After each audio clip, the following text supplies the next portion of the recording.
ব্রাহ্মণবাড়িয়ার নবীনগর উপজেলার বিদ্যাকূট পূর্ব সরকারি প্রাথমিক বিদ্যালয়ের শতবর্ষ পূর্তি উৎসবের রেজিস্ট্রেশন কার্যক্রম উপলক্ষে শুভ উদ্বোধন অনুষ্ঠিত হয়েছে।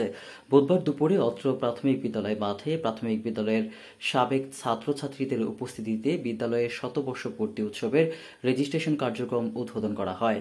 রেজিস্ট্রেশন কার্যক্রমের উদ্বোধনী অনুষ্ঠানে শতবর্ষ উদযাপন কমিটির আহ্বায়ক মোহাম্মদ সাজিদুল বারী খানের সভাপতিত্বে ও শতবর্ষ উদযাপন কমিটির সদস্য সচিব প্রধান শিক্ষক ঈশা খানের সঞ্চালনায় এতে উদ্বোধনী বক্তব্য রাখেন নবীনগর উপজেলার সাবেক চেয়ারম্যান মোহাম্মদ জিয়াউল হক সরকার ও প্রধান অতিথির বক্তব্য রাখেন নবীনগর উপজেলার সহকারী কমিশনার ভূমি ও নির্বাহী ম্যাজিস্ট্রেট খালিদ বিন মনসুর। এছাড়াও বিশেষ অতিথির বক্তব্য রাখেন সুরসম্রাট ওস্তাদ আলাউদ্দিন খাঁ ডিগ্রি কলেজের সাবেক অধ্যক্ষ